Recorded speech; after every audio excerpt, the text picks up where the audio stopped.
When I saw my 8-year-old granddaughter sitting alone in that airport, her pink backpack between her legs, and her eyes full of unshed tears, I knew something inside me had changed forever. I didn't yell. I didn't run. I just walked toward her, my heart pounding so loudly I thought everyone around me could hear it. Lucy looked up and recognized me.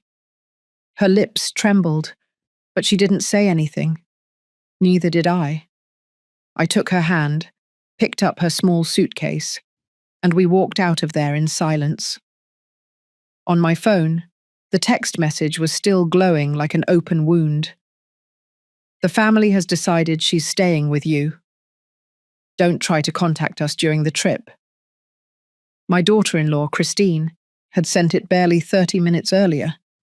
30 minutes that my granddaughter had waited alone, surrounded by strangers, while her father, my son Daniel, boarded a first-class flight with his wife and her 2 children.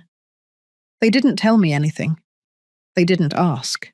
They just used me as a drop-off for what they no longer wanted to carry. I drove the entire way home in silence. Lucy stared out the window, her hands clenched in her lap. I could feel her fear, her confusion, her shame. This child had been abandoned as if she were worthless, and the worst part was that she already knew what that meant. It wasn't the first time they'd left her behind. It was just the first time they had done it so cruelly, so publicly, so definitively. When we arrived at my place, I made her hot cocoa and offered her some cookies. She ate quietly, with slow movements, as if she was afraid to make a sound. I sat across from her and watched. Lucy had her mother's brown hair, my son's green eyes, and a sadness no child should have to bear. Her clothes were clean but worn, probably hand-me-downs from Christine's kids. Her shoes had worn-out soles. Everything about her screamed neglect, abandonment, forgetfulness. That night, after tucking her into the guest room, I reread Christine's text. Then I opened the message history. There was more, much more. For the past 2 years, ever since Daniel married her, the signs had been there. Texts where Christine complained that Lucy was difficult, problematic, jealous of her children. Texts where Daniel asked me to watch the girl more and more often, always with excuses. A business trip, an important meeting, a romantic weekend getaway. I agreed because I loved my granddaughter, because she was all I had left of my former daughter-in-law, Lucy's mother, who had died in an accident when the girl was only 4 years old. It had taken Daniel a year to rebuild his life. He met Christine at a work conference. She was divorced, had 2 sons, 11 and 13 years old, and according to my son, she was perfect. They got married fast. Too fast. And from day one, Christine made it clear that Lucy was a problem. She didn't say it openly. Of course, it was more subtle than that. Comments about how the girl was shy, quiet, not very social. About how her sons were more active, smarter, better adjusted. About how it would be better if Lucy spent more time with me, because I had experience with difficult children. I never said anything. I swallowed my anger, my suspicions, my fears. I thought things would get better over time. I thought Daniel would defend his daughter, but he didn't.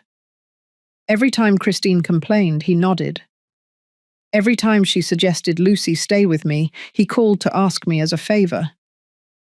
Every time I tried to talk to him about how they were treating the girl, he changed the subject or told me I didn't understand how hard it was to form a blended family. Now, sitting in my living room with the phone in my hand and the heavy silence of the night around me, I understood something I should have understood a long time ago. This wasn't an accident. It wasn't a misunderstanding. It was a plan. Christine had convinced Daniel that Lucy didn't fit into their new family. And he, my own son, had agreed to abandon his daughter in an airport as if she were old luggage. I I took a deep breath. My hands were trembling, but not from fear. It was something else. It was clarity. It was determination. It was the cold certainty that this wouldn't stand. I got up and walked to the room where Lucy was sleeping. I opened the door slowly and saw her curled up under the covers, hugging the only stuffed animal she had brought in her suitcase, a grey bunny with a torn ear. That bunny had belonged to her mother. It was the only thing Lucy had left of her, and they had left her with that as her only company. I closed the door and went back to the living room. I picked up my phone and opened my contact list. I searched for a man. Robert, my attorney, my friend of more than 30 years. A man who had seen enough cases of family cruelty to know exactly what to do. I sent him a short text. I need to see you tomorrow. Urgent. I have proof. He replied in less than 5 minutes. I'll be there at 9. I put the phone down and stared out the window. Outside, the city was still alive, lit up, indifferent. But inside, in my chest, something had broken and something else had been born. I didn't cry. I didn't yell. I just breathed. And I waited. The next morning I woke up before dawn. I hadn't slept well. Every time I closed my eyes, I saw Lucy's face at that airport, her small hands clutching her backpack, her lost gaze. I got up, made coffee, and sat by the window to wait for the sun to rise. The light arrived slowly, orange and soft, painting the empty streets with a glow that seemed like a promise. But I didn't feel hope. I felt something colder, firmer. I felt purpose. Lucy woke up around 7 o'clock. I heard her moving in the room, her footsteps slow and cautious. When she came out, she was still wearing the clothes from the day before. She looked at me from the hallway as if she expected a reprimand, a shout, a rejection. Instead, I smiled. "Good morning, sweetie. Do you want pancakes?" She nodded without speaking. I made breakfast while she sat at the kitchen table, watching me silently. When I put the plate in front of her, she whispered an almost inaudible, "Thank you."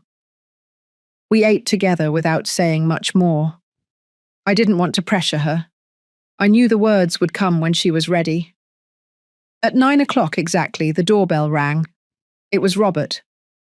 I let him in and introduced him to Lucy, naturally. "This is a friend of mine, honey. He's going to talk with me for a while. Why don't you watch television in the living room?"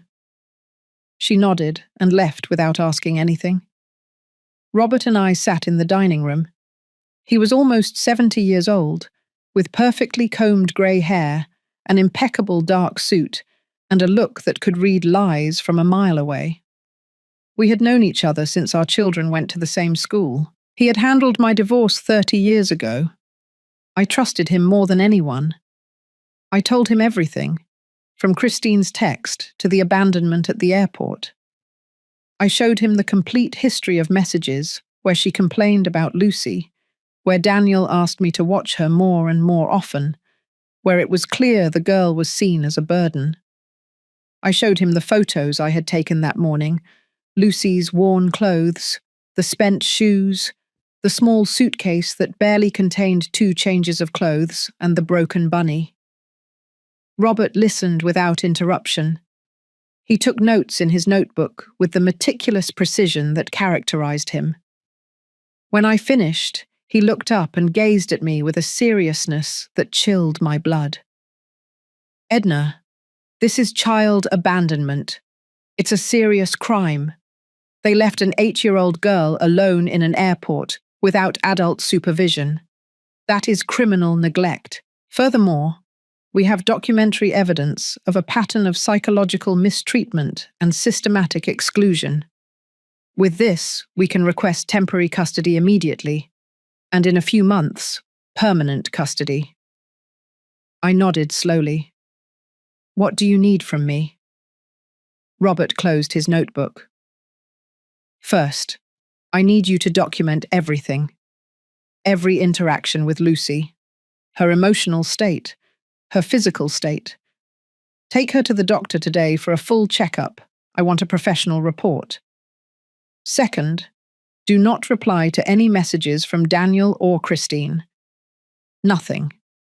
When they return from their trip and realize what they did, they will try to manipulate you. Don't fall for it. Third, I'm going to file an emergency custody order this very afternoon. By tomorrow, Lucy will be legally under your care until there is a hearing. I stayed silent, processing his words. Robert leaned forward. Edna, are you sure about this? Because once we start, there's no going back. This is going to destroy your relationship with Daniel. There will be legal consequences for him and for Christine. It's going to be ugly, long, and painful. Are you ready? I looked him straight in the eyes. My son abandoned his daughter at an airport. He left her crying, alone, scared, while he boarded a first-class flight with his new family. There is no relationship to destroy, Robert. He already destroyed it. I'm just going to protect my granddaughter. Robert nodded slowly. Then we start today. He got up, put away his notebook, and gave me a squeeze on the shoulder before leaving. I'll call you as soon as I have the order. In the meantime, take care of her and document everything. When I closed the door, I stood in the entryway for a few seconds. I felt the weight of what I had just set in motion. This was going to change everything. But when I looked toward the living room and saw Lucy sitting on the sofa, clutching her bunny while watching cartoons with an empty expression, I knew there was no other option. That afternoon, I took her to the doctor. The doctor was a young, kind woman with a soft voice. She checked Lucy carefully and asked me to leave the room for a few minutes to talk with her alone. When she called me back, the expression on her face was serious. Your granddaughter is physically healthy, but emotionally she is in a concerning state. She told me she feels sad all the time, that sometimes she feels like nobody loves her, that she's afraid of bothering people. Those are clear signs of emotional trauma and severe low self-esteem. I am going to recommend immediate therapy. I am also going to document everything in her medical file. If you need this for anything legal, here is the full report. She handed me an envelope with the complete report. We left the office and went to buy new clothes for Lucy. I let her choose whatever she wanted. At first, she was shy, pointing to the cheapest, simplest items. But I encouraged her patiently. Choose what you really like, sweetie. The price doesn't matter. Little by little, she relaxed. She chose a lavender dress with white flowers, 2 pairs of comfortable jeans, several tops, new shoes that fit perfectly, and a bright yellow backpack that made her smile for the first time in 2 days. At the register, the total was $320. I didn't care. Seeing that small smile on her face was priceless. When we got home, Lucy tried on all the new clothes and paraded through the living room showing me each outfit. I clapped and told her how beautiful she looked. For a moment, just for a brief, fragile instant, I saw the girl she should have always been. Happy, confident, loved. That night, we had pizza and watched a movie together. Lucy fell asleep on the sofa, curled up against me. I carried her carefully to her bed, tucked her in, and kissed her forehead. As I was leaving the room, my phone vibrated. It was a text from Robert. Temporary custody order approved. Tomorrow it's official. Well done, Edna. I put the phone away and sat in the darkness of my living room. Outside, the city continued its nightly rhythm. But inside, in my house, something had changed. Lucy was safe. She was protected. And I had taken the first step on a path I knew would be long and difficult. But I wasn't afraid. I had clarity. and that was enough. The following days passed in a strange, almost unreal calm. Lucy and I established a simple routine. We had breakfast together. She drew or watched television while I worked around the house. We had lunch, went for walks in the nearby park, and at night, we read stories before bed. Slowly, I saw her begin to relax. Her shoulders were no longer so tense. Her replies were no longer whispers. She even started asking me questions about everyday things. Why the sky was orange at sunset, if we could plant flowers in the garden, if we could get a cat someday. Every question was a small victory, every smile, a miracle. But at night, when she slept, I sat in the living room with a glass of wine and let the memories flood in. I couldn't stop thinking about how we had gotten to this point, about all the moments I had ignored, all the signs I had missed, all the times I had kept quiet when I should have shouted. I remembered the first time I met Christine. It was at Daniel's house, a get-to-know-you dinner he organized with too much enthusiasm. Christine arrived with her two sons, Ethan and Franklin, two noisy, self-assured boys who took over the living room with their games and laughter. She was elegant, with a perfect smile and impeccable manners. She talked about her marketing job, her travels, and how wonderful it was to have found Daniel after a difficult divorce. I listened politely, but something inside me didn't sit right. There was a coldness in her eyes when she looked at Lucy, a calculated distance. That night, Lucy was quiet throughout dinner. She sat in a corner of the table, eating slowly without looking up. When I tried to include her in the conversation, Christine interrupted with an anecdote about her own children. When Lucy spilled a little water, Christine sighed with that kind of sigh that says more than 1,000 words. Daniel didn't say anything. He just cleaned up the water and told Lucy to be more careful. I clenched my fists under the table, but I smiled and kept eating. I didn't want to ruin my son's night. The following weeks were worse. Daniel started cancelling our regular visits with Lucy. There was always an excuse. Christine had planned a family outing. The boys had activities. It was better for Lucy to stay home, because she was tired. When I finally managed to see her again, I noticed the change. She was thinner, quieter. She had dark circles under her eyes. When I asked if she was okay, she said yes in a voice so small I barely heard it. I asked Daniel what was going on. He told me that Lucy was going through a difficult phase, adapting to the new family dynamic. He asked for patience. I gave it to him. That was my mistake. Months passed, and the signs became impossible to ignore. Lucy started staying with me more and more often. First it was weekends, then full weeks. Daniel always had a reason, a business trip, an emergency, an opportunity he couldn't turn down. I accepted because I loved my granddaughter, and because I thought that at least with me she would be well cared for. But every time I picked her up, I noticed something new, a bruise on her arm that Daniel explained as a fall while playing, clothes that were too small for her, a sadness in her eyes that shouldn't have been there. One day bimgisei, 6 months ago, Lucy arrived at my house with a backpack full of clothes and a note from Daniel that said, "Mum, Christine and I need some time to strengthen our marriage. Could you keep Lucy for a month? I'll make it up to you." 1 month turned into 6 weeks, then 2 months. When he finally came back for her, Lucy cried. She didn't want to leave. She hugged me so tightly that I felt her desperation in every fibre of my being. She begged Daniel to let her stay with me. He got upset. He told me I was spoiling her, making her dependent, interfering with his family. Christine, standing behind him with her arms crossed, nodded with a cold smile. That was the last time I saw Lucy before the airport. 3 months passed in which Daniel stopped answering my calls. My texts were ignored or answered with one-word replies. When I asked about Lucy, he said she was fine, busy with school, adapting. I insisted on seeing her.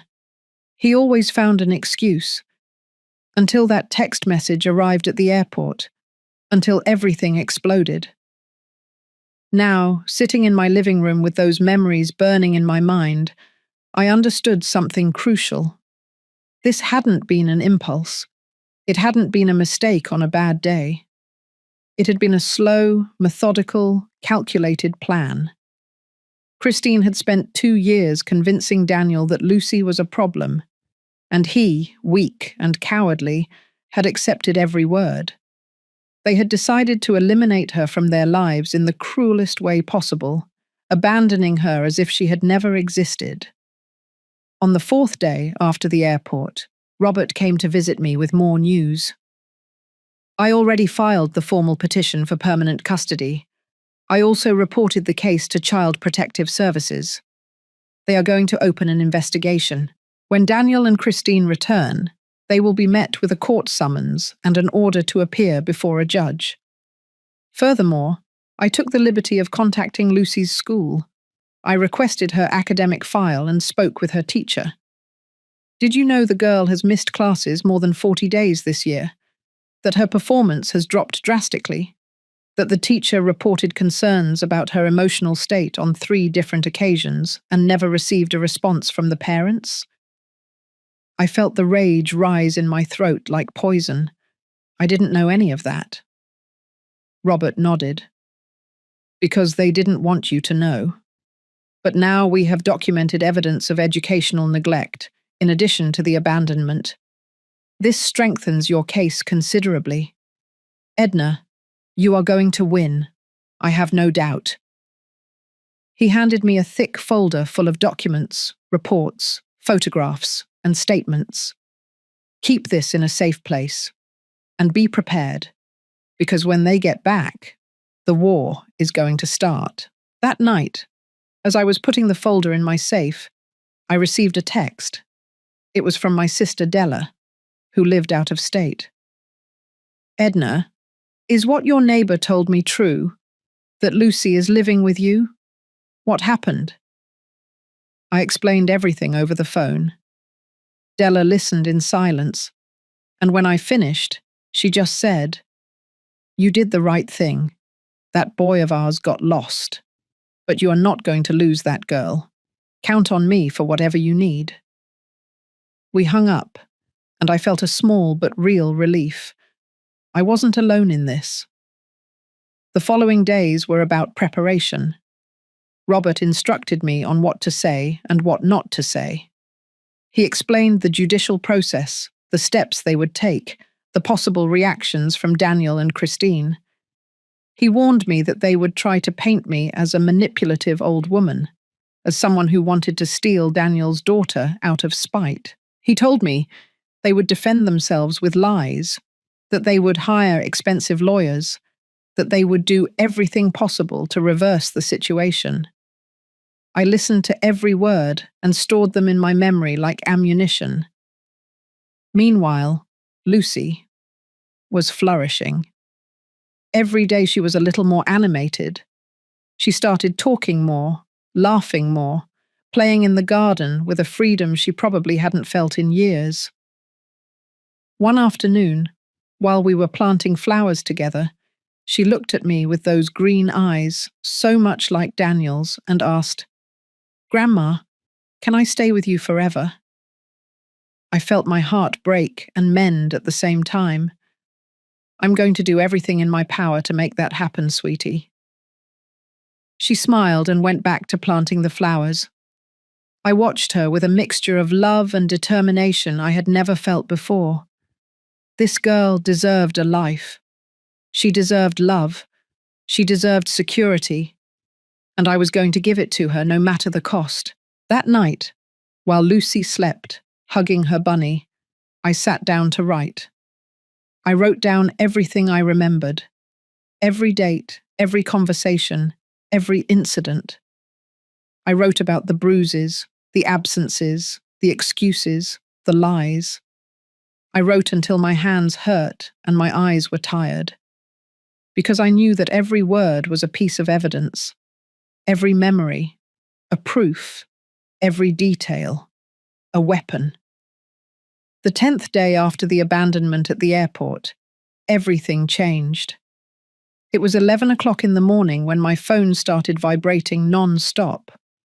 Calls, texts, notifications kept pouring in. I looked at the screen and saw Daniel's name. 1, 2, 5, 10 times. I didn't answer. Robert had been clear with me. No direct contact until the hearing. I let the phone keep vibrating on the kitchen table while I made lunch for Lucy. She was drawing in the living room, oblivious to the chaos that was about to break loose. The texts started appearing on the screen. "Mum, what's going on? Why do I have a court summons? Call me immediately. This is a misunderstanding. You can't do this to me. Lucy is my daughter." Each text was more desperate than the last. Then came Christine's. "Edna, I don't know what Lucy told you, but she's exaggerating. She's a dramatic child. We never abandoned her. We just needed some family time without complications. If you don't withdraw the lawsuit, you're going to regret it." I read every word with a calmness that surprised me. I didn't feel anger. I didn't feel pain. I only felt a cold, absolute certainty. This was exactly what I expected. I took screenshots of every message and sent them to Robert. His response was immediate. "Perfect. This demonstrates consciousness of guilt and threats. Save everything." An hour later, a call came from an unknown number. I answered cautiously. It was a woman who identified herself as Daniel and Christine's lawyer. Her voice was professional, cold, calculated. "Mrs. Edna, my name is Monica King. I represent your son Daniel and his wife Christine in this matter. I would like to discuss the possibility of reaching an out-of-court settlement before this escalates unnecessarily." I listened without interrupting. She continued. "I understand there was a misunderstanding at the airport. My clients are willing to acknowledge that they could have handled the situation better. They are willing to establish a formal visitation schedule for you and to compensate you financially for the inconvenience." I laughed. It was a dry, brief laugh that took her by surprise. "Tell your clients that abandoning an 8-year-old girl at an airport is not a misunderstanding. It is a crime, and I am not interested in visits or money. I am interested in the permanent custody of my granddaughter. Good morning." I hung up before she could respond. My hand was trembling slightly, but not from fear. It was pure adrenaline. That afternoon, Robert called me again. "Edna, I just received a call from Daniel's lawyer. She says her clients want to negotiate. I told them there is nothing to negotiate. But I want to warn you. They are going to try to paint you as the villain. They are going to say you are manipulating Lucy, that you are using this to take revenge on Daniel for something in the past, that you are too old to care for a child. Be prepared for that." I took a deep breath. Let them try. We have the truth on our side. The following days were an inferno of pressure. Daniel started sending me more aggressive messages. "Mom, you are destroying me. This is going to cost me my job. Christine is devastated. Why are you doing this to me? I always gave you everything. I was always a good son." I read those words and felt something break inside me. This was the boy I had raised alone after the divorce.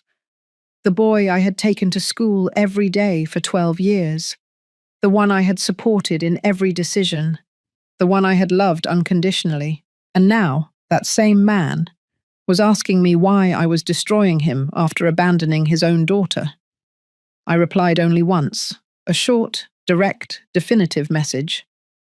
"Daniel, You left your 8-year-old daughter alone at an airport while you boarded first class with your new family. I am not destroying you. You destroyed yourself. Do not contact me again until the hearing." I blocked his number immediately afterward. I didn't want to read any more. I didn't want to hear any more excuses, more lies, more pathetic attempts to justify the unjustifiable. Christine tried another approach. She started sending me texts from different numbers, pretending to be a concerned friend. "Edna, I know you're angry, but think about Daniel. He loves you. This is killing him. Lucy will be fine with us, I promise you. Just withdraw the lawsuit and we can start over." I ignored every message. I blocked every number. I wasn't going to fall for their games. Then the calls from other people started. Distant relatives I hadn't seen in years. Friends of Daniel's I barely knew. All with the same speech. "Edna, don't you think you're overreacting? Kids are resilient. I'm sure Lucy is fine. Don't destroy your son over this." Every call confirmed something important to me. Daniel and Christine were mobilizing their social circle to pressure me. They were creating a narrative where I was the irrational villain and they, the poor victims of a vengeful grandmother. But I had something they didn't have. Documented truth. Robert had compiled everything. The medical reports that showed Lucy's deteriorated emotional state. The school records that proved educational neglect. The screenshots of the texts where Christine constantly complained about the girl. The photographs of the worn clothes and spent shoes. The testimonies of neighbors who had seen Lucy alone in the house for hours. Everything was there, organized, irrefutable. 1 week before the preliminary hearing, I received an unexpected visit. It was Christine's mother, a woman in her 70s, elegant, with gentle manners. She asked to speak with me alone. I let her in and offered her coffee. She accepted and sat in my living room with an expression I couldn't decipher. After a few minutes of uncomfortable silence, she spoke. "Edna, I came to ask you to withdraw the lawsuit. Christine is my daughter and I love her, but I know she made a mistake. A big mistake. But she doesn't deserve to lose everything over this. She has a career, a family. This is going to destroy her." I looked her directly in the eyes. "Your daughter abandoned an 8-year-old girl at an airport. It wasn't a mistake. It was a cruel and calculated decision, and I am not withdrawing anything." She lowered her gaze. "I understand your anger, but think about Daniel. He is your son. Do you really want to destroy him?" I felt the anger climb back up my throat. Daniel destroyed himself when he chose to be an accomplice to this. He chose Christine over his own daughter. He chose his comfort over Lucy's safety. Those were his decisions, not mine. Christine's mother slowly stood up. "Then there is nothing more to discuss." She walked toward the door, but before leaving, she stopped and looked at me one last time. "I hope you can live with the consequences of this." I closed the door without responding. Her words tried to plant guilt, but they didn't work. I had already made my decision, and I was at peace with it. That night, as I was tucking Lucy into bed, she hugged me tightly and whispered, "Thank you for not leaving me, Grandma." I felt tears well up in my eyes, but I held them back. "I am never going to leave you, sweetie. Never." She fell asleep with a small smile on her face, hugging her bunny. I stayed there, sitting in the darkness of her room, listening to her soft, steady breathing. In that moment, I knew, with absolute certainty, that every ignored text, every threat received, every pressure endured, had been worth it. The next day, Robert called me with important news. "Edna, Child Protective Services completed their investigation. Their report is devastating for Daniel and Christine. They documented child abandonment, emotional neglect, educational neglect, and a pattern of systematic exclusion. This, added to our evidence, makes your case practically invincible. The hearing is in 4 days. Get ready to win. I hung up the phone and looked out the window. Outside, the world continued its normal course. But inside, in my chest, I felt something new. It wasn't anger. It wasn't pain. It was justice taking shape. It was protection becoming real. It was love gaining ground. The morning of the preliminary hearing dawned grey and cold. I woke up before dawn, unable to sleep any longer. I made coffee and sat by the window, watching the daylight struggle to break through the heavy clouds. Lucy was still sleeping. I had decided not to bring her to court. Robert agreed. It was better for her not to be present at this stage. My sister Della had come from out of state to stay with her during the day. She arrived the night before, and her mere presence gave me a strength I didn't know I needed. I dressed carefully. I chose a light grey suit, simple but elegant, nothing flashy. Robert had advised me, "I want you to look like what you are, a responsible grandmother, serious, capable, nothing dramatic, nothing they can use against you." I pulled my hair back into a low bun. I put on discreet earrings and minimal makeup. When I looked in the mirror, I saw a 67-year-old woman who had lived enough to know when to fight and when to retreat. This was a battle I was not going to give up. Della made breakfast while I checked all the documents in my briefcase one last time. Medical certificates, school reports, screenshots, photographs, statements. Everything was there, perfectly organized. Lucy woke up around 8 o'clock. We ate breakfast together like any other day. I didn't want her to feel the tension. I told her I had to go out for a few hours to take care of some important business, but that Aunt Della would stay with her and they would make cookies. Her eyes lit up at that idea. She hugged me before I left and said, "I love you, Grandma." Those 3 words gave me more strength than any motivational speech. Robert picked me up at 9 o'clock exactly, during the drive to the courthouse. We went over the strategy one more time. "Edna, they are going to try to attack you personally. They are going to say you are too old, that you can't handle an 8-year-old girl, that you are alienating Lucy from her father. Stay calm.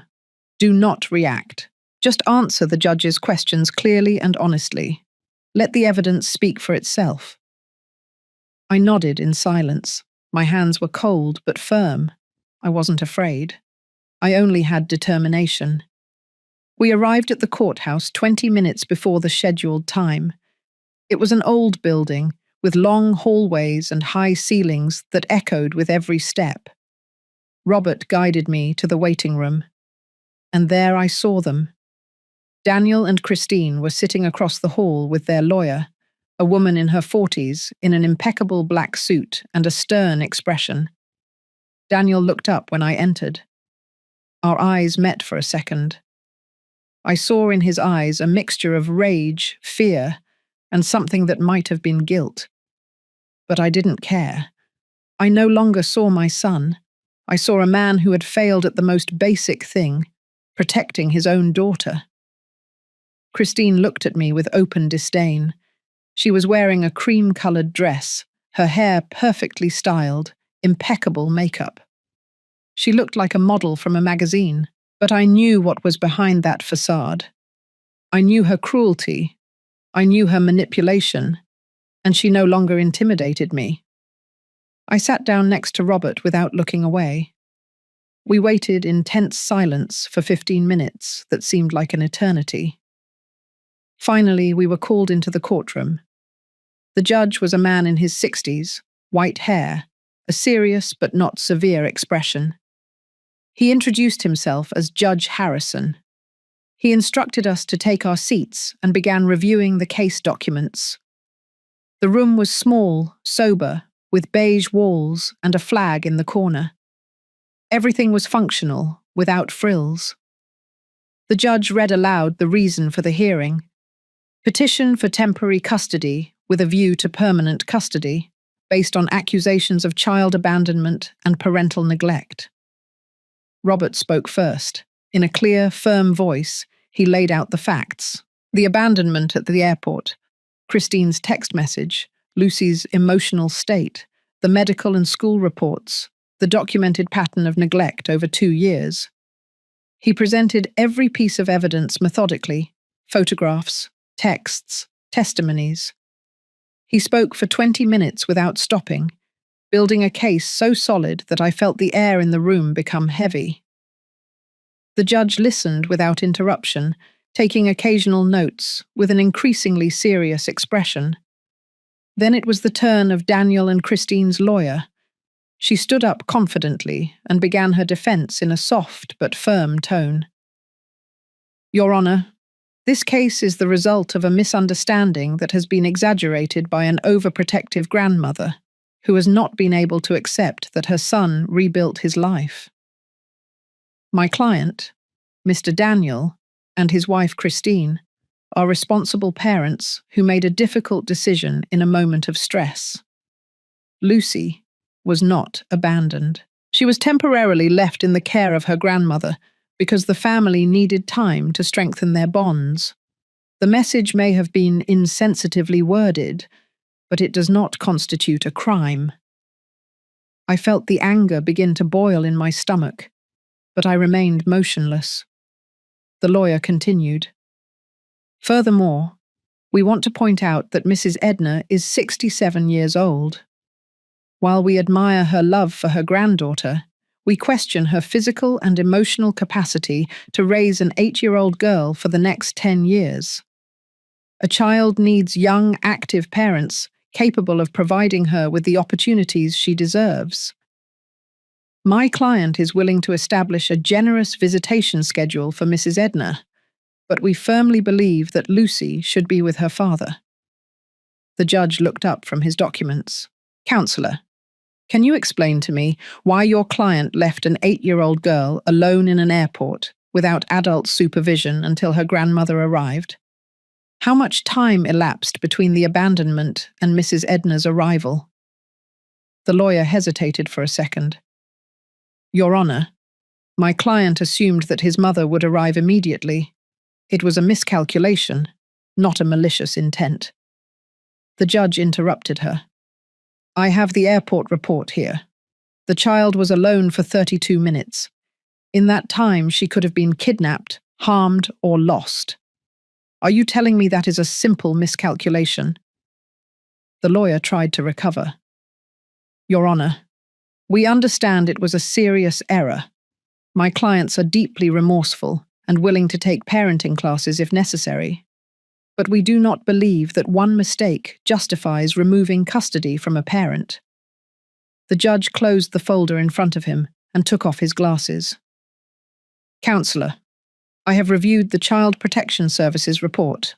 Their investigation documents not only this incident, but a systematic pattern of neglect that spans 2 years.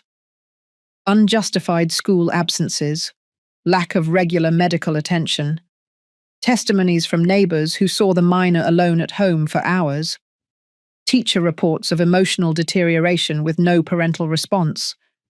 This is not a mistake. This is neglect. The room fell silent. Daniel and Christine exchanged nervous glances. The lawyer tried one last time. Your Honor, we request that my clients be allowed to demonstrate they can improve, an opportunity to rectify before making such a drastic decision as removing custody. The judge slowly shook his head. Custody is not taken away. Custody is lost when parents fail in their basic responsibility to protect their children, and that is exactly what I see here. He turned to Robert. Counselor, is your client prepared to assume temporary custody of the minor while the petition for permanent custody is processed? Robert stood up. Yes, Your Honor. My client has been caring for her granddaughter for the past 2 weeks. The girl is stable, attending therapy, and showing clear signs of emotional recovery. We have everything necessary: adequate space, sufficient financial resources, and a safe, loving environment. The judge nodded.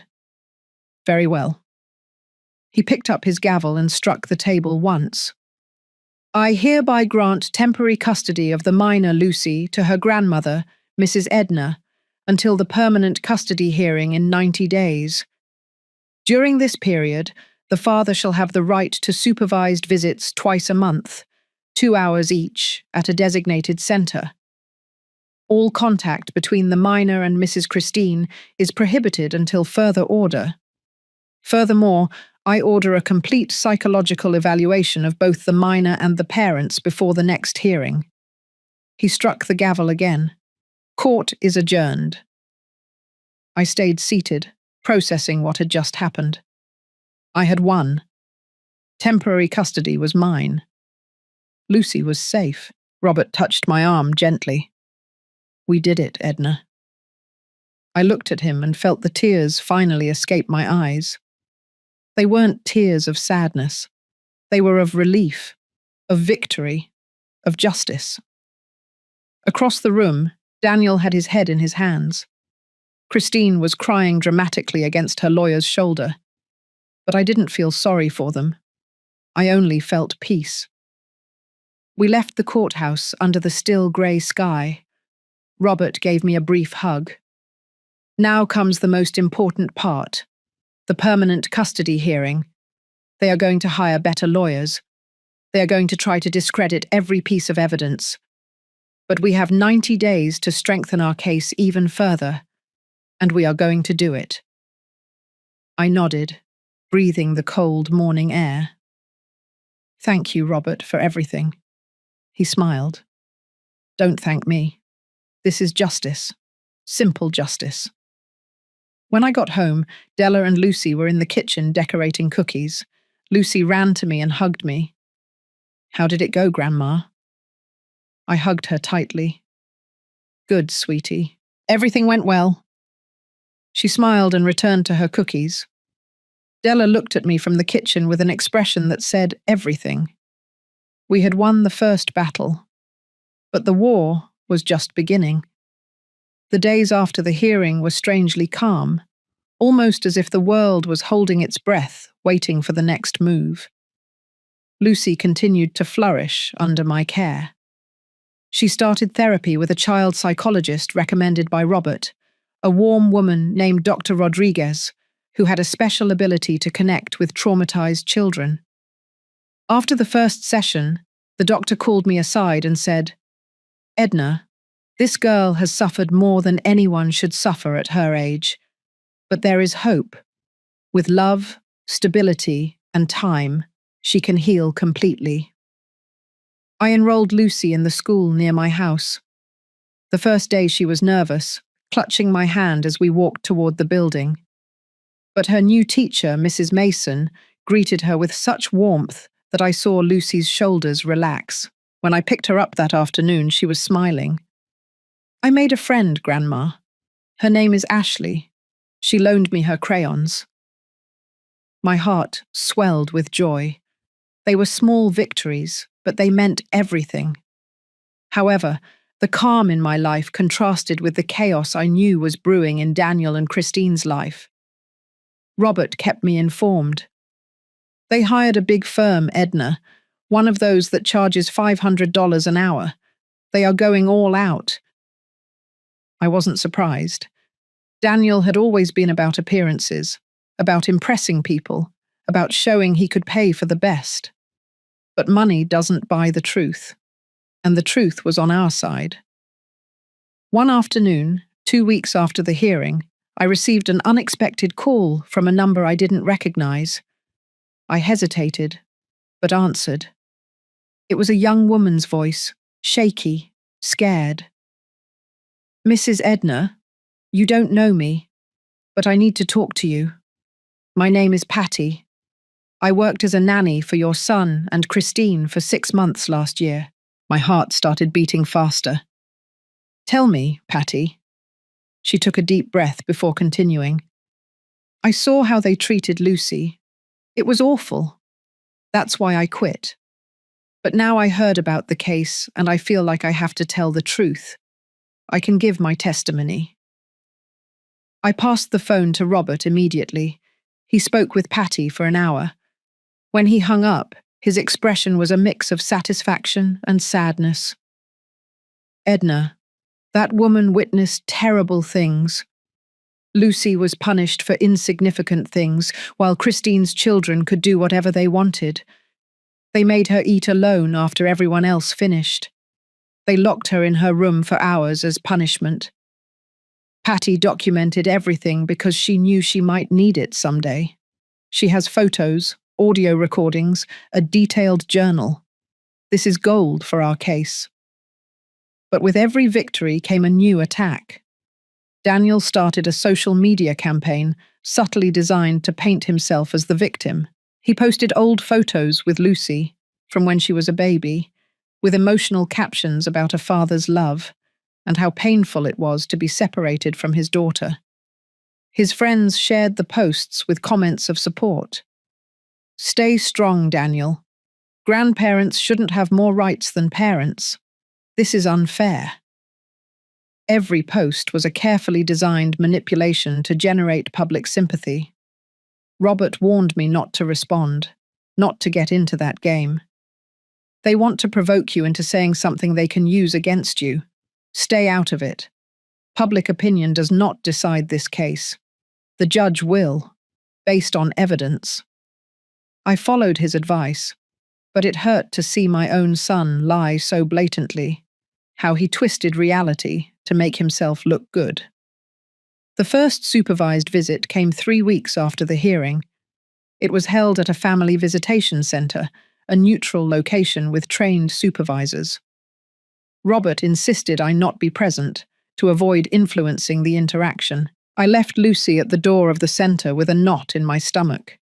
She was scared. I could see it in her eyes. "I have to go, Grandma." I knelt down to her level. "Yes, sweetie, but only for 2 hours. And there are people there who will take care of you. If you feel uncomfortable, you can tell them and they will take you out. Okay?" She nodded, her lips pressed tightly, and went inside holding the supervisor's hand. The 2 longest hours of my life passed in a nearby cafe. I couldn't concentrate on anything. I drank 3 cups of coffee I didn't need. I checked the clock every 5 minutes. When it was finally time to pick her up, I rushed back to the center. Lucy came out with red eyes, but no tears. I hugged her and didn't ask any questions until we were in the car. "How was it?" She was quiet for a moment. "Daddy cried a lot. He said he misses me, that he wants me to come home." My heart broke. "And what did you tell him?" Lucy looked at me with those very serious green eyes. "I told him that I am already home. With you." That night, after tucking Lucy into bed, I received the supervisor's report. Robert had emailed it to me. The report was revealing. The father displayed emotionally manipulative behavior, crying in front of the minor and telling her he misses her, but without asking her how she is or what she needs. The minor showed discomfort throughout the visit, with closed body language and one-word answers. At the end of the visit, when the father attempted to hug her, the minor pulled away. It is recommended to continue with supervised visits and psychological evaluation of the father. Robert called me after I read the report. "This strengthens our case, Edna, but it also worries me. Daniel is playing the role of the repentant father in front of the supervisor, but his behavior is manipulative. He is using emotions as a weapon. We need the forensic psychologist to see this clearly." I nodded even though he couldn't see me. "When is the evaluation?" "In 2 weeks. Both Daniel and Christine will be evaluated. Lucy too, but with a different focus. The psychologist will determine what is in her best interest." Meanwhile, life continued its course. Lucy and I established beautiful routines. In the mornings, we had breakfast together while she told me her dreams. After school, we did homework at the kitchen table. On weekends, we went to the park, to the movies, or just stayed home baking cookies and watching movies. She started laughing more. Her nightmares lessened, her appetite improved. Every small change was confirmation that I was doing the right thing, but the external pressures did not cease. One day, I received a certified letter. It was from Christine's parents, threatening to sue me for defamation if I continued to destroy their daughter's reputation. The letter was full of intimidating legal language designed to scare me. I showed it to Robert. He read it and laughed. "This is pure desperation. They have nothing. They are trying to scare you into backing down. Ignore it." I put the letter away in the evidence folder. Every attack was confirmation that we were on the right track. One night, while Lucy slept, I sat in the backyard under the stars. I thought about everything that had happened in the last few weeks, about how my life had completely changed, about how I had lost my son, but gained something much more important, the opportunity to save my granddaughter. I thought about the woman I had been before the airport, a woman who was quiet, who accepted, who swallowed her anger to keep the peace. That woman no longer existed. In her place was someone stronger, clearer, more determined. The psychological evaluation arrived as scheduled. Dr. Evans was a serious man in his 50s, with decades of experience in custody cases. He evaluated Lucy first, in separate sessions over a week. Then he evaluated Daniel and Christine. Robert explained that the process was exhaustive. Psychological tests, in-depth interviews, behavioral analysis, assessment of parental capacity. The results would take 3 weeks to be ready, just in time for the final hearing. During those 3 weeks, I lived in a kind of controlled suspense. I knew that psychological report could be the final piece of the puzzle. Robert was confident it would be favorable, but I had learned not to take anything for granted. Every day, I prepared myself emotionally for any outcome. But every night, when I watched Lucy sleep peacefully, hugging her grey bunny, I knew that no matter what happened, I had done the right thing. The psychological report arrived a week before the final hearing. Robert asked me to meet him in his office to review it together. When I entered, I saw the thick folder on his desk and felt my stomach clench. He gestured for me to sit down and opened the document carefully, as if holding something fragile and valuable. "Edna, this is better than we expected. Much better." He began to read aloud the most relevant points. Dr. Evans had concluded that Lucy showed clear signs of emotional trauma, consistent with prolonged parental neglect and systematic rejection. The report described how the girl experienced abandonment anxiety, severe low self-esteem, and fear of expressing her needs. But it also documented something crucial.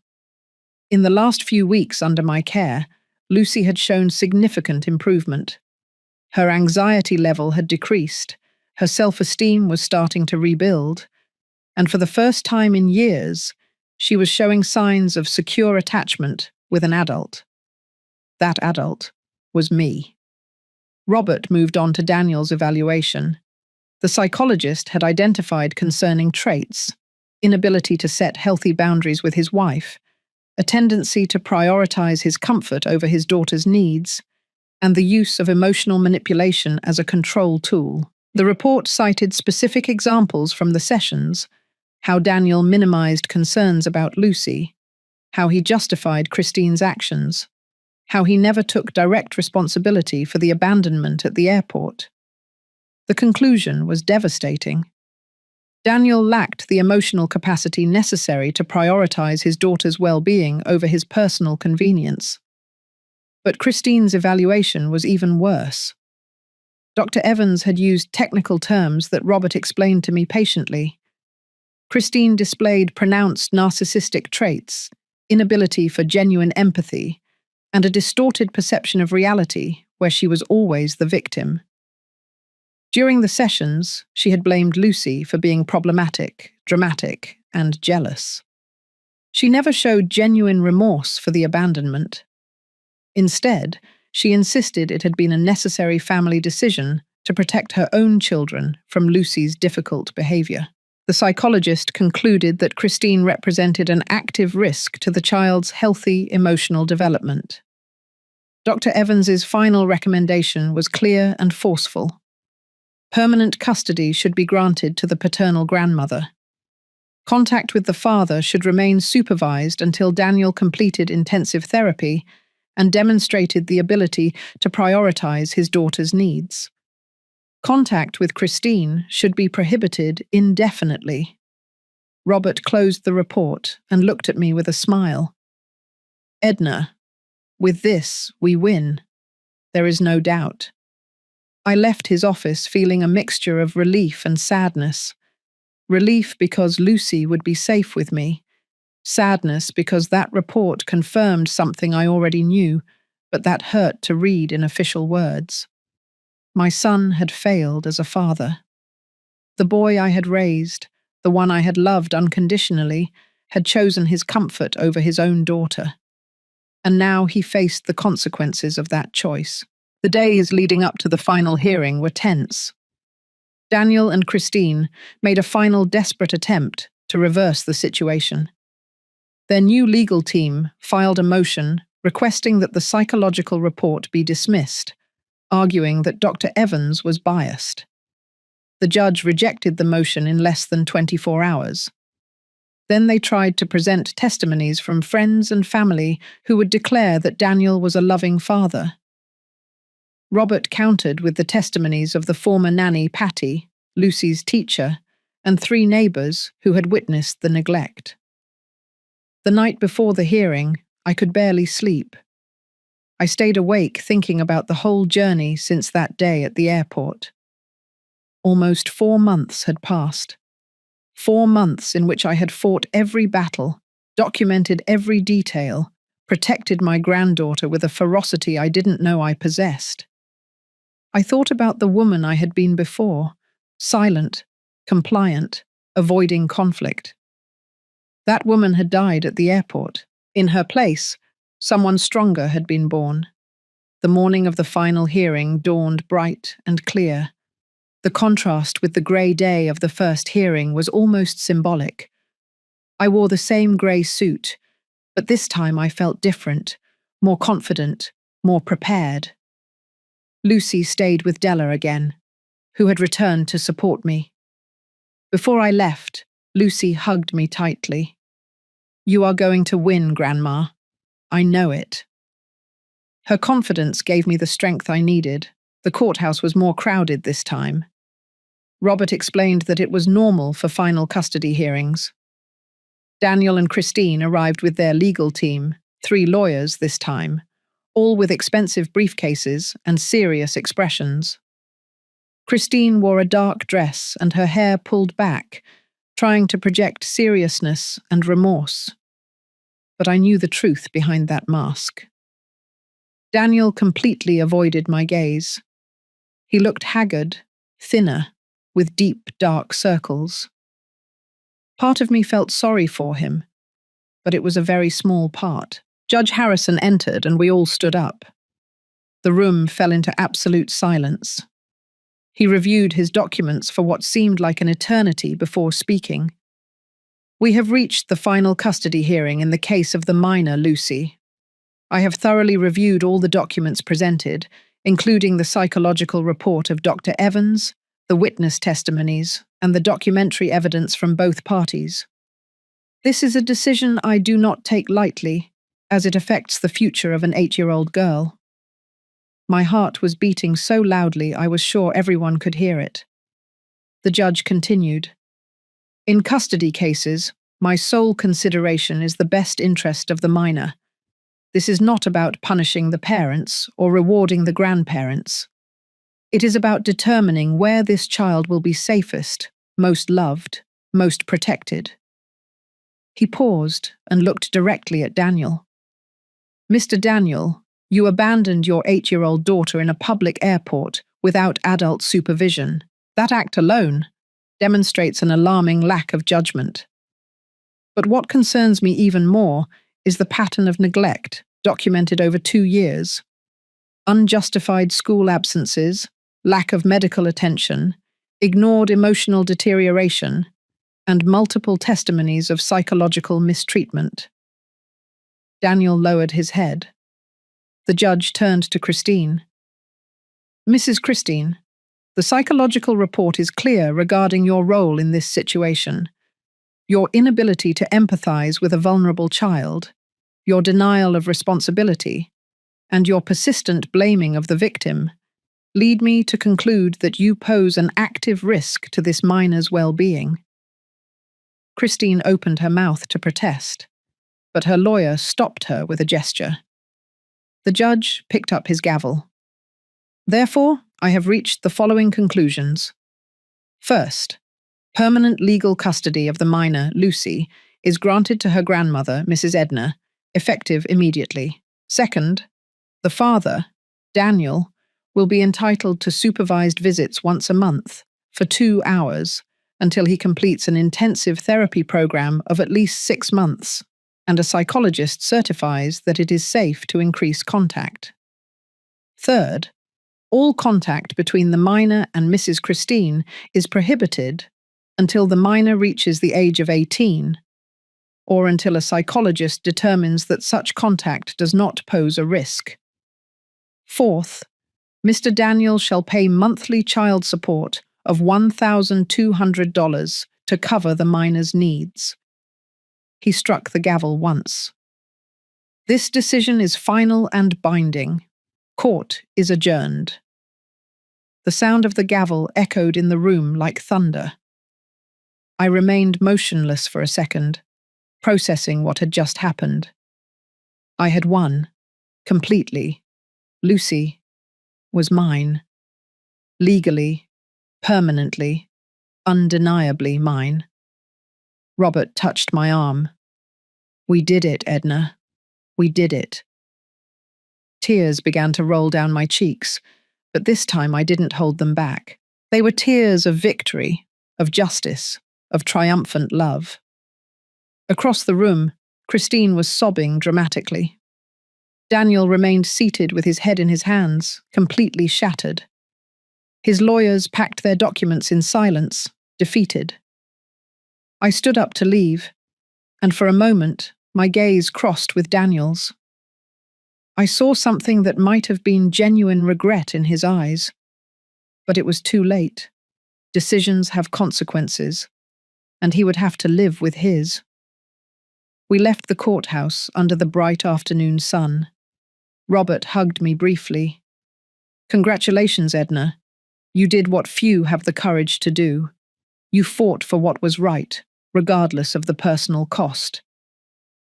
I thanked him with a voice broken by emotion. I couldn't have done it without you. He smiled. I just presented the evidence. You saved that girl. I drove home with my hands shaking on the steering wheel, but with my heart lighter than it had been in months. When I arrived, Lucy and Della were in the kitchen decorating cookies. Lucy ran toward me. What happened, Grandma? I knelt down in front of her and took her hands. What happened is that now you are going to live with me forever, sweetie. Legally. Officially. You are mine, and I am yours. Her eyes filled with tears, and she hugged me with a strength I didn't know an 8-year-old girl could have. The days after the final hearing were about adapting to a new reality. For the first time in months, I could breathe without feeling a weight on my chest. The legal battle was over. Lucy was officially mine. But I knew the real healing was just beginning. Trauma doesn't disappear with a judge's gavel. It is cured with time, patience, and consistent love. The first week was almost surreal. Lucy seemed unable to believe this was permanent. She constantly asked me if I was sure, if this was real, if no one was going to take her back. Every time she asked, I sat with her, took her hands, and repeated, "This is forever, sweetie. No one is going to separate you from me. This is your house now, your home." Little by little, I saw her begin to internalize it. Her shoulders relaxed a little more each day. Her smiles came more easily. Della stayed 2 more weeks to help me with the transition. Her presence was invaluable. While I took care of the final paperwork, the legal changes, the updating of documents, she stayed with Lucy. They cooked together, watched movies, talked about unimportant things that allowed Lucy to simply be a child. When Della finally had to return to her state, Lucy cried when saying goodbye. "You'll come back, Aunt Della." My sister hugged her tightly. "Of course I will, little one. And you can visit me on vacation. I'm going to teach you to ride a horse." Lucy's eyes lit up at that promise. Life found a new rhythm. Lucy continued with her weekly therapy with Dr. Rodriguez. The reports were increasingly positive. "She is processing the trauma in a healthy way," the doctor told me. "She still has occasional nightmares and moments of anxiety, but she is improving noticeably. The stable environment you are providing is exactly what she needed." She was also flourishing at school. Her teacher called me one day to tell me that Lucy had volunteered to participate in class for the first time. She raised her hand to answer a question about math. It seems like a small thing, but for a girl who had been quiet for months, it was huge. Ashley, her new friend, became a constant presence in our lives. She was a cheerful, talkative girl who seemed to bring out the best in Lucy. She came over after school twice a week. I would hear them laughing from the living room while they played in the backyard, and that sound was better than any medicine. Ashley's parents, a young, kind couple, thanked me for taking care of their daughter. "Lucy is a good influence," the mother would say. "Ashley says she's the kindest girl she knows." Those words filled me with pride. Despite all she had suffered, Lucy retained her kindness. But not everything was perfect. There were difficult moments, nights when Lucy woke up screaming from nightmares, where she was left alone in strange places. Days when she became quiet and distant, lost in thoughts she didn't share. Moments when she asked about her father, in a voice so small I could barely hear it. "Do you think Daddy misses me?" Those questions broke my heart, because I didn't have easy answers. Daniel complied with the supervised visits for the first 2 months. He came to the center once a month, punctual, with gifts that seemed carelessly bought. Dolls Lucy never asked for, books too advanced for her age, expensive chocolates that she ate out of politeness. The supervisor's reports were consistent. Daniel spent the 2 hours trying to convince Lucy that he loved her, but without really asking her how she was, what she needed, or what she felt. It was an act, an attempt to meet legal requirements without real emotional connection. After the 3rd month, Daniel stopped coming.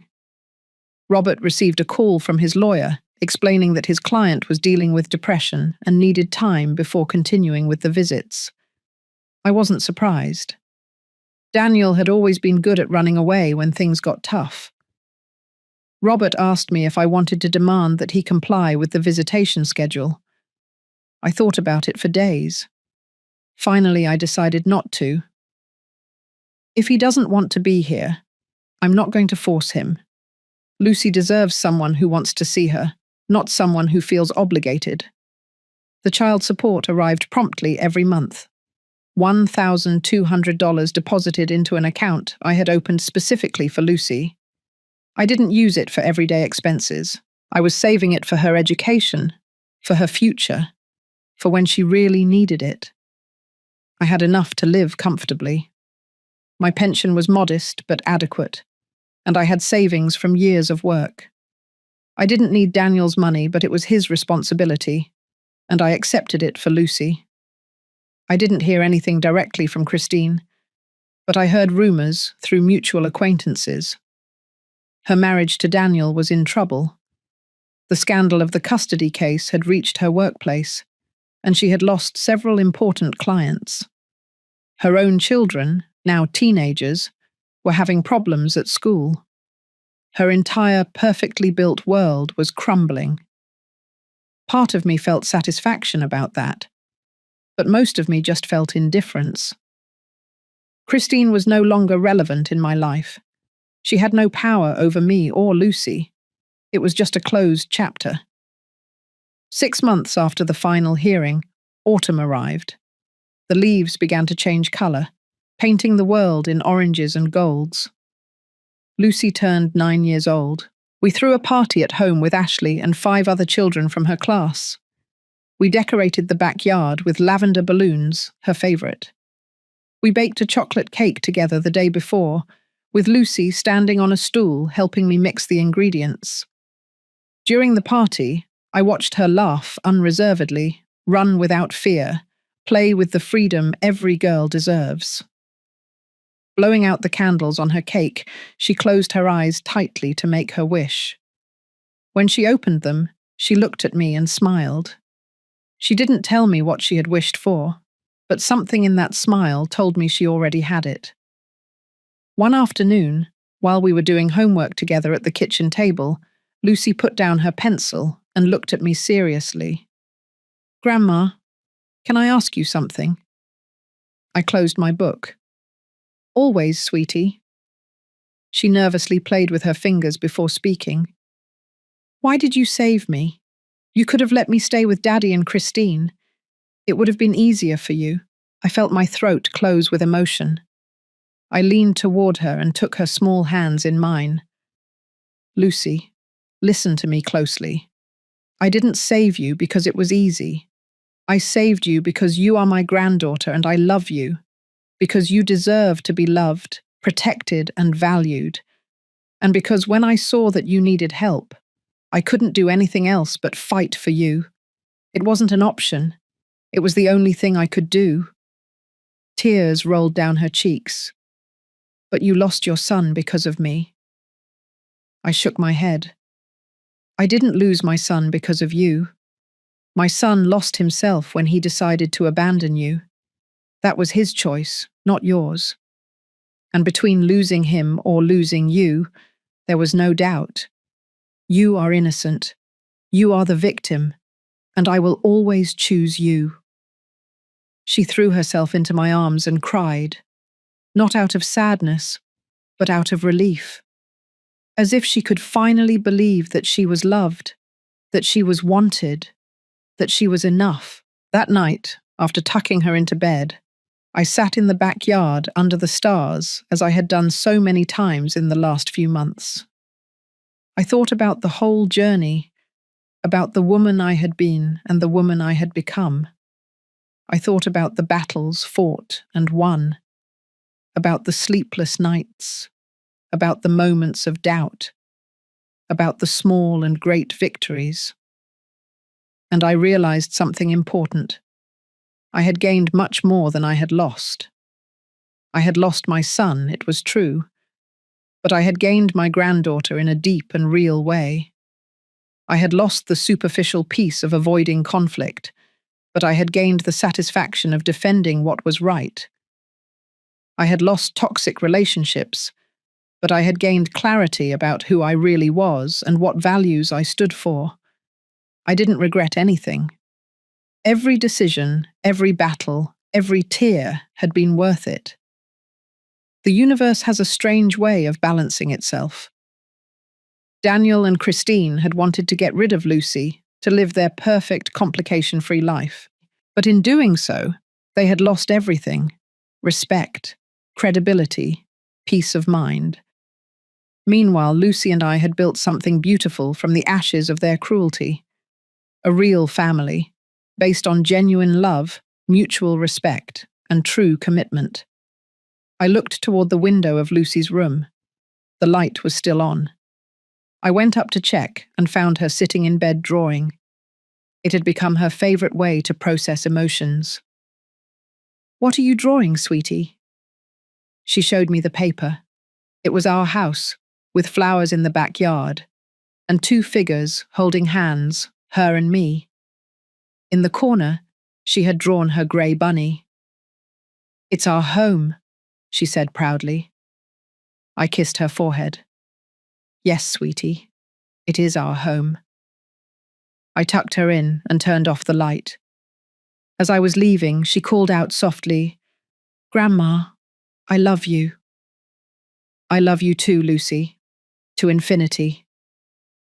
A full year had passed since that day at the airport, a year that had transformed our lives in ways I never imagined possible. It was October again, and the air carried that characteristic autumn crispness that I had always liked. Lucy was now 9.5 years old, and the difference between the scared girl at the airport and the one now running through the backyard chasing butterflies was simply miraculous. That morning, I woke up early, as was my custom. I made coffee and sat by the window watching the sunrise. There was something poetic about those moments of silence before the world woke up. I reflected on everything we had lived through. The legal battles were behind us, but the emotional scars were still healing slowly. Dr. Rodriguez had explained to me that complex trauma takes years to heal completely, but that Lucy was on the right path. She no longer had nightmares every night. She no longer flinched when she heard raised voices. She no longer constantly asked if she was going to be abandoned again. Lucy came down for breakfast, dressed in her school uniform, her hair tied back in a ponytail she had learned to do herself. Good morning, Grandma. Her voice was clear, confident. She no longer whispered. Good morning, sweetie. Did you sleep well? She nodded while pouring cereal into her bowl. I dreamed we went to the beach. Can we go someday? I smiled. Of course. We can plan a trip during summer break. Her eyes lit up at that possibility. Those small moments of normalcy were the ones I valued most. Future plans, shared dreams, the certainty that there was a tomorrow together. At school, Lucy had become a standout student. Her teacher had called me the week before to inform me that she had been selected for the Advanced Mathematics Student Program. She's a brilliant child, Mrs. Edna. She has incredible potential. With the right support, she can go very far. Those words filled me with pride, but also with renewed determination. Lucy would have all the opportunities she deserved. I would make sure of that. Ashley was still her best friend. Now she came over 3 times a week. The two girls were inseparable. They did science projects together, invented elaborate stories with their dolls, and spent hours drawing in the backyard. One afternoon, Ashley's mother invited me to have coffee while the girls played. Edna, I want to thank you. Ashley tells me everything Lucy has been through, and I admire your strength. Not many people would have done what you did. Her words moved me. I just did what any grandmother who loves her granddaughter would do. She shook her head. No, many would have looked the other way. Many would have avoided the conflict. You fought, and that girl is lucky to have you. I heard little about Daniel during that year.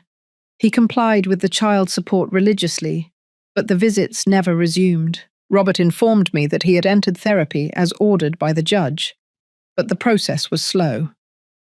He's dealing with his own guilt, Edna. According to his therapist, he's starting to understand the magnitude of what he did. But the path is long. I didn't feel satisfaction hearing that. I only felt a distant sadness for the man my son had become. The bright, loving boy I had raised had gotten lost at some point, and I didn't know if I would ever get him back. Christine, on the other hand, had completely disappeared from our lives. Robert told me that she and Daniel had divorced 6 months after the final hearing. The marriage had not survived the weight of their own decisions. She had moved to another state with her children, seeking to start over away from the scandal. I felt nothing hearing that news. Christine was irrelevant. She didn't occupy space in my mind or my heart. One Saturday afternoon, while Lucy and I were baking cookies, I received an unexpected call. It was Daniel. My heart raced when I saw his name on the screen. I hesitated for a moment before answering. "Hello?" His voice sounded different, softer, more broken. "Mum, I know I don't have the right to call you. I know I hurt you in unforgivable ways, but I need you to know something. I've been in therapy all this year. I've worked hard to understand what led me to make the decisions I made, and I want you to know that you were right. About everything. I abandoned my daughter. I prioritized my comfort over her well-being. I was a coward and a bad father." I listened in silence without interrupting him. He continued in a shaky voice. "I'm not asking for forgiveness. I don't expect you to forgive me. I just wanted you to know. And I wanted to ask you, how is Lucy?" I looked toward the kitchen where my granddaughter was mixing ingredients with concentration, her tongue sticking out slightly as she did when she was focused. "She's fine, Daniel. She's healthy, happy, safe. She's flourishing. I heard him stifle a sob. "Thank you for taking care of her. Thank you for being what I couldn't be." There was a long pause. "Do you think she can ever forgive me?" I took a deep breath. "I don't know, Daniel. That's up to her. But if you really want a chance with your daughter, you have to keep working on yourself. Not for me. Not for the judges. For her." We hung up shortly after. Lucy looked at me from the kitchen with curiosity. "Who was that, Grandma?" I considered lying, protecting her from that information, but I decided to be honest. I had always promised her honesty. "It was your dad. He called to ask how you were." She processed that information in silence for a moment. "You told him I'm fine?" I nodded. "Yes, sweetie." She went back to her cookies without saying anything else. But I saw something in her expression. It wasn't pain. It wasn't anger. It was something more complex. Perhaps it was acceptance. Perhaps it was the beginning of her own healing process regarding her father. That night, after tucking Lucy into bed, I took an old box out of the closet. It was a box I hadn't opened in years. Inside were photographs of Daniel when he was a child. Photos of birthdays, graduations, happy moments when we were a family. I looked at him in those photographs and tried to reconcile the smiling boy with the man who had abandoned his daughter. They were the same person, but they were also completely different. Life changes us.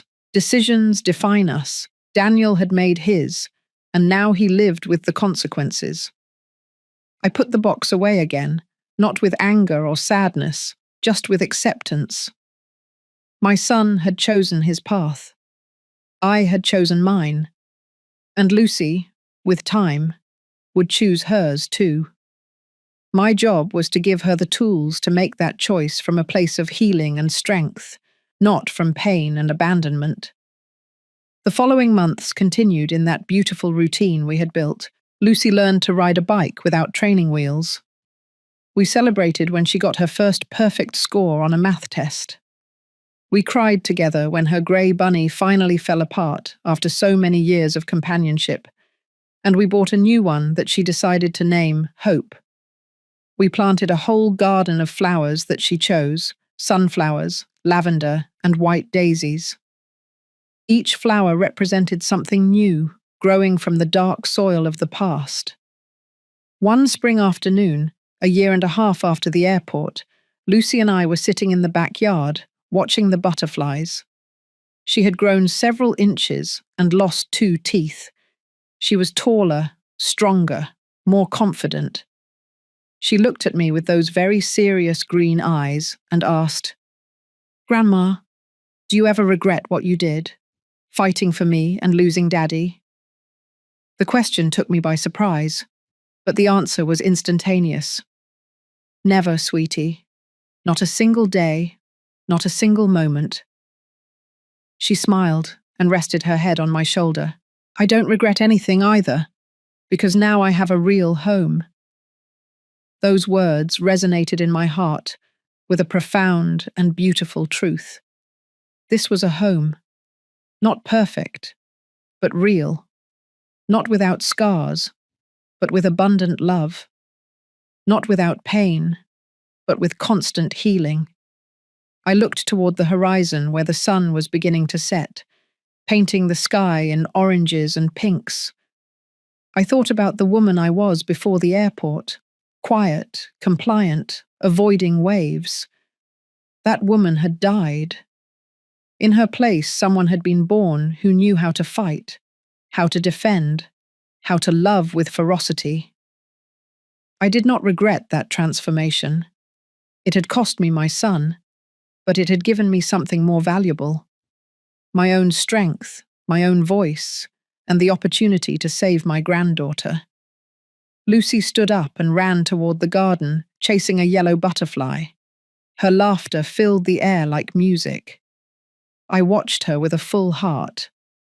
This was the victory, not in a courtroom, not in a legal verdict, but here, in this simple, perfect moment, watching a child who had been broken, now running free under the open sky. They had left me behind at that airport, believing they were punishing me. But all they did was give me the opportunity to do the right thing. And I took it. Without fear, without regret, only with love. And as the sun set and the stars began to appear, I knew with absolute certainty that I had won everything that mattered. He hadn't called in months. And then out of the blue, my son invited me to dinner. Not just any dinner, but a reservation at the most expensive restaurant in town. He even said he'd pick me up himself. Miles was never one for surprises, and certainly not for affection. So when he offered a warm smile and held the door open for me that evening, I should have known something was coming. But I didn't. I let my guard down. That was my first mistake. The wind had already started to bite that week. Early November always brought a sharpness to the air in our little Nebraska town. I had just finished stacking firewood by the porch when the phone rang. I almost didn't pick up. Most calls these days were either the pharmacy or the church ladies, but this time it was Miles. He spoke softer than usual, almost casual. Said he and Trina thought it would be nice to treat me to dinner, just the three of us. I paused. Miles never suggested things like that. He was always busy, always distracted. And Trina, well, she wasn't unkind, but she was distant in a way that never quite melted, no matter how many holidays we shared. Still, something about the invitation made me say yes. Maybe it was the loneliness that had been settling in lately, like dust on the old quilt at the foot of my bed. Or maybe it was that flicker of hope, the kind you never really grow out of, that maybe your child finally wants to see you not as a burden, but as family. They picked me up just before sunset. Miles in a crisp wool coat, Trina in one of those camel-toned wrap jackets she always wore like armor. The restaurant was lit by soft amber light and polished wood. Linen napkins, real silverware. I hadn't been anywhere this nice in years. Miles opened the door for me. Trina took my coat with a smile that felt warmer than usual. She complimented my scarf. For a brief moment, I allowed myself to believe this was real, that perhaps something had shifted. Maybe they were beginning to see me again. We sat down at a corner table. The waiter brought a bottle of red. Miles poured my glass himself. I told him I was fine with just water, but he insisted. He said it was a celebration. I smiled, but deep down I felt something stir. A part of me that had been quiet for years, suddenly alert. I told myself it was just nerves. but in my bones I already knew. Something was off. The wine was smooth, older than I expected, with a soft plum finish that lingered. Miles knew I wasn't much of a drinker, but he poured anyway, full to the brim. I thanked him and sipped. He smiled, but it didn't reach his eyes. Trina, sitting across from me, wore that same mild expression she always used when she wanted something warm enough to seem polite, distant enough to keep you guessing. The waiter came and went. Starters arrived. A beet salad with goat cheese, then a bowl of creamy soup with wild herbs. Trina leaned in and asked how I was sleeping these days. She tilted her head just slightly, her voice soft, like a blanket. I told her the truth, or part of it. The nights were quiet. Too quiet sometimes. Miles listened, but mostly let her do the talking. He was focused on the menu, asking about wine pairings, offering suggestions for dessert. It was strange watching them together like this. They weren't affectionate, not outwardly, but there was a rhythm to the way their eyes met, like passing notes during class. By the time the main course arrived, braised lamb and roasted carrots, the mood had shifted. Trina's tone became more cheerful, almost excited. She asked if I had been down by the lake lately. I said not since late summer. She nodded, almost pleased. Then she turned to Miles and said it would be such a lovely location for small events. Weddings, retreats, wellness weekends. I didn't respond right away. I watched Miles cut his meat into slow, even bites. His hands didn't shake. Mine did. Trina went on about natural lighting and how the cabin could be restored to its full potential. She mentioned her friend in Omaha who ran a boutique hospitality firm. Then she smiled at me and said the land was a gift, and gifts should be shared. I placed my fork down. Something in me went quiet. When the dessert came, Miles pulled a folder from his coat pocket. The papers inside were neat-clipped, pre-highlighted. He spoke plainly, said they had talked to a few professionals just to get ideas. If I signed now, we could start the process early. No pressure, of course. Trina added that I could still live there. They wouldn't change anything without asking. It was just a formality, legal housekeeping. The light above us was golden and soft, but everything inside me felt cold. I looked down at the paper. My name was already typed, and that's when I realized. I wasn't invited to dinner. I was summoned. I sat back, letting the sweet scent of dessert drift past me. The table had gone quiet except for the faint clink of Trina's spoon against her crème brûlée. Miles reached across the linen and slid the folder closer to me. His tone was even almost soothing, like he was offering a warm towel instead of a legal document. He began explaining the basics, calling it a simple deed transfer. Just to tidy things up, he said. Something smart to do before winter. His words were so carefully chosen, each one designed to sound harmless. He didn't look up as he spoke. Trina did. Her eyes were steady on me. I didn't touch the papers. My hands stayed folded in my lap. He said that with the land in his name, they could manage taxes better. He mentioned legacy planning, the benefits of consolidating ownership. He said my name would still be on record, just not the primary title. Trina nodded along, offering quiet affirmations. It was all rehearsed. I asked what the rush was. Miles chuckled, said there wasn't one, but the way he leaned forward, elbows on the table, told me otherwise. Trina chimed in again, her voice gentle but with an edge.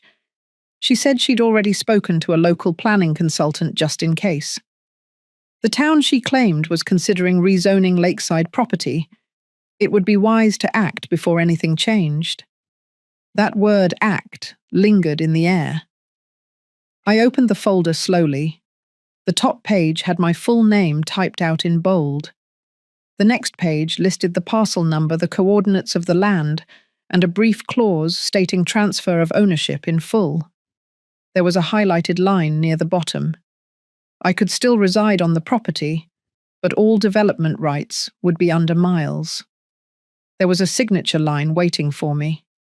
Just one. I closed the folder without reading further. My breath was steady, but my chest felt tight. I told them I wasn't feeling well. Trina's expression didn't falter. She touched my wrist lightly and said we could do this another time. Miles smiled, but I noticed how his jaw tightened. His hand was still on the folder when I stood up. The waiter returned with the bill, and Miles waved it away with a practiced gesture. He stood to help me with my coat, polite to the very end. As we stepped outside, the wind cut through the November air like a warning. The parking lot was nearly empty. I heard the soft scrape of my boots on the pavement. In the car, no one spoke. Miles drove me home. Headlights slicing through patches of fog. When we reached my porch, he asked again, almost too casually, if I would think it over. I nodded. He leaned in and kissed my cheek. Trina stayed in the car. Inside, I set the folder down on the kitchen table and stared at it. The house was quiet. Too quiet. I walked to the living room and sat near the window. The lake, barely visible through the trees, shimmered faintly in the dark. That land had been in my family for 3 generations. My late husband used to say it held more memory than soil. I had always believed that. Now I wondered if my son had ever believed it at all. The next morning, I woke up with a tight ache across my chest. Not from the food, from everything else. I sat on the edge of the bed, hands resting on my knees, staring at the soft light that crept through the curtains. The room felt colder than usual, even with the heater humming. My old slippers, worn at the edges, felt like the only steady thing beneath me. I moved slowly, like my body understood something my mind hadn't caught up to yet. At breakfast, the coffee was bitter no matter how much sugar I stirred in. I didn't feel hungry, though I made toast out of habit. I chewed through it like paper. My thoughts kept circling back to last night's dinner. The way Miles avoided eye contact after sliding the documents forward. The practiced tone in Trina's voice. The way her hand settled too comfortably on that pen beside the folder. That dinner hadn't been about family. It had been a transaction, and I was the asset on the table. I told myself I was being dramatic, that maybe they just wanted to prepare for the future. But the unease in my gut said otherwise. It wasn't just the request. It was the way they had looked at me as if they already considered it done. By noon, I stepped out onto the porch. The lake was calm, mirror smooth. A thin line of geese moved across the water like black stitches across satin. For years, this house had been my quiet place. But now the silence pressed in. The trees didn't feel sheltering anymore. They felt like witnesses. I walked slowly down the back path toward the little bench at the edge of the lake. My husband built that bench the year before he passed. He used to sit there with his thermos and hum old folk songs. That spot was sacred. I sat down and let the weight in my chest settle. His voice echoed in memory. He had been clear about the land. This place stayed in the family, not for profit, not for projects, but for roots. He trusted me to carry that forward. I had always imagined one day passing it on to Miles, when he was ready, when he understood the meaning. But last night had shown me he didn't want the soul of the land. He wanted its potential, its yield, its market value. When I came back inside, I walked past the hall where we kept the family photos. I paused. There was one missing. A small framed picture taken years ago of me holding a basket of lake flowers. Miles had taken it on a spring morning, said it was the most peaceful I'd ever looked. I searched the drawer where we kept the spare frames. It wasn't there either. I stared at the empty space on the wall. I didn't need to be told twice. That photo was gone, just like the part of me they no longer found useful. That night I didn't bother making dinner. I opened a can of soup and let it sit on the stove too long. I wasn't angry. Not yet. Just hollow. I sat by the window with the curtains drawn. The lake reflected a thin silver crescent of moonlight. I wrapped a blanket around my shoulders and sat still as if hoping to hear his voice in the night breeze. But there was only silence. And in that silence, something shifted. Not grief, not fear, just the early rustling of resolve. 2 days later, I visited Miles's house. It wasn't planned. I had a box of kitchen tins he used to love as a boy, and I thought I'd drop them off before the holidays. Just a small gesture. I stood on their porch for a moment, holding the box, looking at the neat little wreath hanging on their door. Red ribbon, no soul, like it had been ordered in bulk. Trina opened the door. Her smile was tight. She stepped aside quickly, barely making room for me to pass. The warmth in their home felt forced, like a house dressed up for company, but hollow underneath. I stepped inside and paused. There on the main hallway wall was a newly framed family collage, glossy prints arranged perfectly. A trip to the lake, a birthday party, a backyard barbecue. Everyone looked polished, posed effortless. But I wasn't in any of them. Not one. I walked up to it, my fingers hovering over the glass. Miles stood in the center of most photos, arms slung around Trina or one of the kids. They looked happy, whole. But my place was gone, like I had never been part of the frame. Trina passed behind me, saying something about how they had just printed them last week, a surprise gift for the holidays. Her voice was soft, but it held no apology, no acknowledgement. I turned away and placed the tin box on the entryway table. Miles wasn't home. At least that's what she said. I didn't ask where he was. I didn't want to hear another excuse that would twist in my chest for days. On the way out, I noticed a small gift pile near the fireplace. One of the boxes had a tag addressed to Grandma, but the handwriting wasn't Miles's. It was one of the kids. A card sat on top, scribbled in crayon. It said, "Miss you." I almost cried right there. But instead I straightened up and stepped outside. The wind had picked up. It was sharp and fast, cutting through my coat. I walked back to my car with my hands in my pockets. As I pulled out of their driveway, I passed a sign for a Thanksgiving event at the local church. It reminded me I hadn't been invited this year. No one had called. No one had asked what I was doing. Usually I'd bring the stuffing or the pumpkin pie. This year there wasn't even a mention. At home I sat on the porch for a long while, the box of gifts still pressed in my mind. I kept seeing that wall of photos, polished and cold. My absence wasn't a mistake. It was a decision, an erasure. Inside, I reached for the photo album I kept on the bookshelf. The real one, the old one, full of snapshots in soft light with crooked smiles and smudged edges. Pictures of Miles with jelly on his cheeks, of my husband cleaning fish by the lake, of Trina before she learned how to smile with her lips and not her eyes. I flipped through it until I found the picture they had removed from their wall. The one of me and Miles on the dock when he was 8, holding a frog with both hands, his eyes wide with joy. I pulled it from the plastic sleeve and placed it in a small frame. Then I put it by the front window, where the afternoon light hit just right, where no one could take it down. It was time to remember what was real, even if they didn't.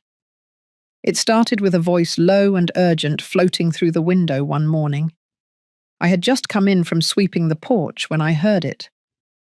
The wind carried it through the open kitchen window and I paused, still holding the broom.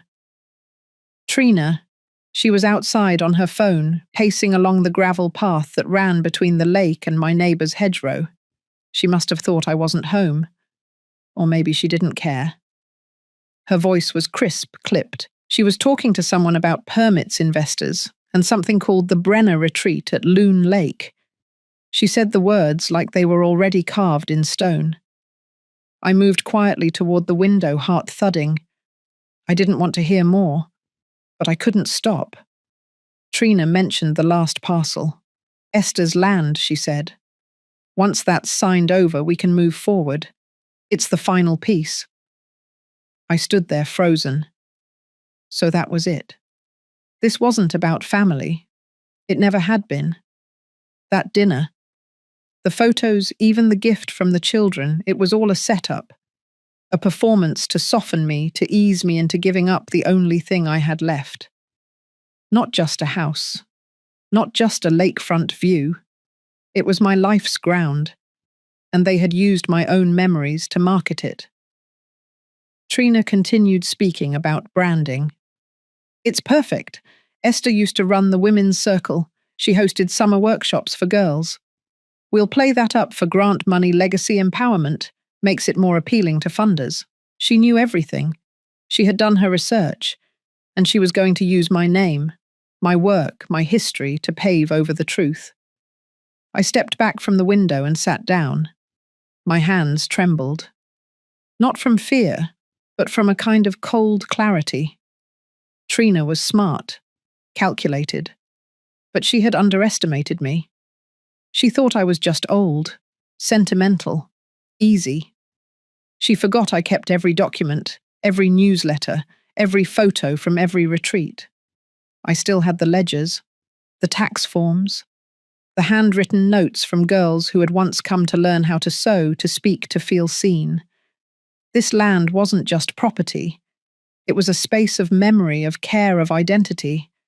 And she wanted to bulldoze it for weddings and wellness weekends.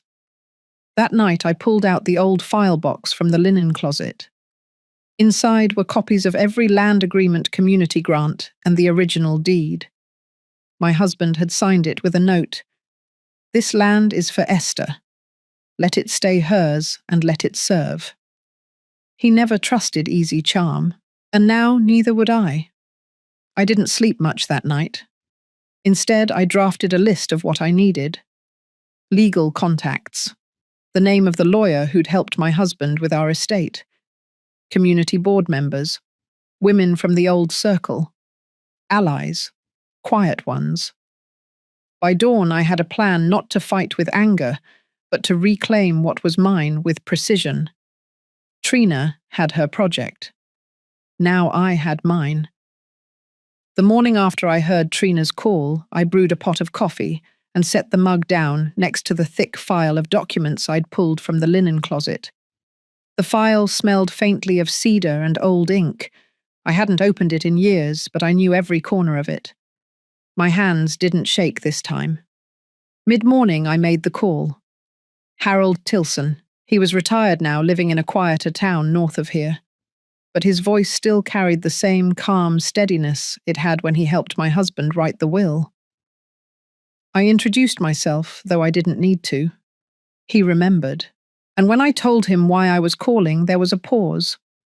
Not from surprise, but from the kind of knowing that comes with time. We talked for nearly an hour.